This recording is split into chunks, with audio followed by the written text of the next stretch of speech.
ಸ್ನೇಹಿತರೆ, ನಾನು ನಿಮ್ಮ ರಫ್ತು ತಜ್ಞ ಸತೀಶ್ ಕೋಟ ಮಾತಾಡ್ತಿರೋದು. ನಿಮಗೆ ಗೊತ್ತಿರೋಂಗೆ ನಾವು ಕೆಲವು ದಿನ ಮುಂಚೆ ಮಿಷನ್ ಕರ್ನಾಟಕ ಎಕ್ಸ್ಪೋರ್ಟ್ಸ್ ಅಂದರೆ ಕರ್ನಾಟಕದಿಂದ ರಫ್ತು ಅಭಿಯಾನ ಶುರು ಮಾಡಿದ್ವಿ.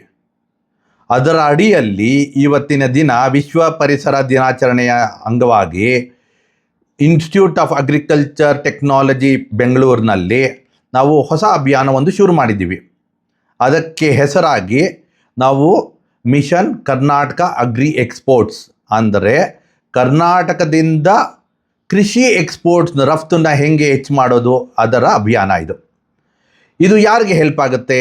ಇದು ರೈತರಿಗಾಗಲಿ, ರೈತ ಉತ್ಪಾದಕರ ಸಂಘಟನೆ ಆಗಲಿ, ಅಥವಾ ರೈತರಿಂದ ಪರ್ಚೇಸ್ ಮಾಡೋ ವ್ಯಾಪಾರಿಗಳಾಗಲಿ, ಆಹಾರ ಸಂಸ್ಕರಣಾ ತಯಾರಿಕರಿಗಾಗಲಿ ಇತ್ಯಾದಿಗಳು, ಅವರಿಗೆ ಒಂದು ಸಪೋರ್ಟ್ ಸಿಸ್ಟಮ್.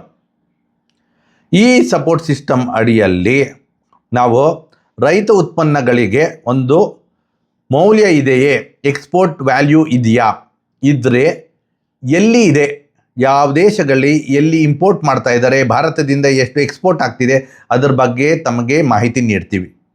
ಅದಲ್ಲದೆ ತಮ್ಮ ಪ್ರಾಡಕ್ಟ್ಸ್ಗೆ ಆ ಉತ್ಪನ್ನಗಳನ್ನು ಮಾರಾಟ ಎಕ್ಸ್ಪೋರ್ಟ್ ಮಾಡಬೇಕಾದ್ರೆ ಏನು ಡಾಕ್ಯುಮೆಂಟೇಷನ್ ಇರಬೇಕು, ಕಂಪ್ಲೈನ್ಸ್ ಇರಬೇಕು, ಅದರ ಬಗ್ಗೆ ವಿಚಾರ ಮಾಡ್ತೀವಿ.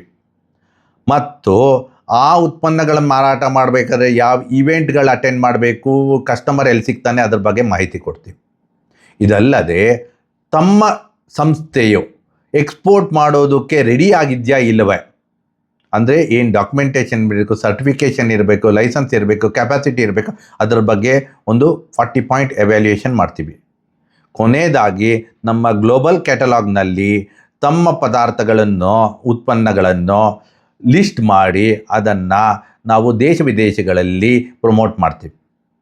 ಅದಕ್ಕಾಗಿ ತಾವು ಹಿಂದೆ ರೈತರಾಗಲಿ, ವ್ಯಾಪಾರಿಗಳಾಗಲಿ, ಅಥವಾ FPOಗಳಾಗಲಿ, ಅಥವಾ ಸೆಲ್ಫ್ ಹೆಲ್ಪ್ ಗ್ರೂಪ್ಸ್ ಆಗಿ ನೀವು ಎಕ್ಸ್ಪೋರ್ಟ್ ಮಾಡಬೇಕು ಅಂತ ಏನಾದ್ರು ಐಡಿಯಾ ಇದ್ದರೆ ಈ ಮಿಷನ್ ಕರ್ನಾಟಕ ಅಗ್ರಿ ಎಕ್ಸ್ಪೋರ್ಟ್ಸ್ ಅಂದರೆ ಕರ್ನಾಟಕದಿಂದ ಕೃಷಿ ಉತ್ಪನ್ನಗಳ ರಫ್ತುವನ್ನು ಹೆಚ್ಚು ಮಾಡುವ ಅಭಿಯಾನಕ್ಕೆ ಸೇರಿಕೊಂಡು ನಮ್ಮ ಎಲ್ಲ ಸಪೋರ್ಟ್ ಸಿಸ್ಟಮ್ಮಿಂದ ಅದರಿಂದ ಬೆನಿಫಿಟ್ ತಗೊಳ್ಳಿ.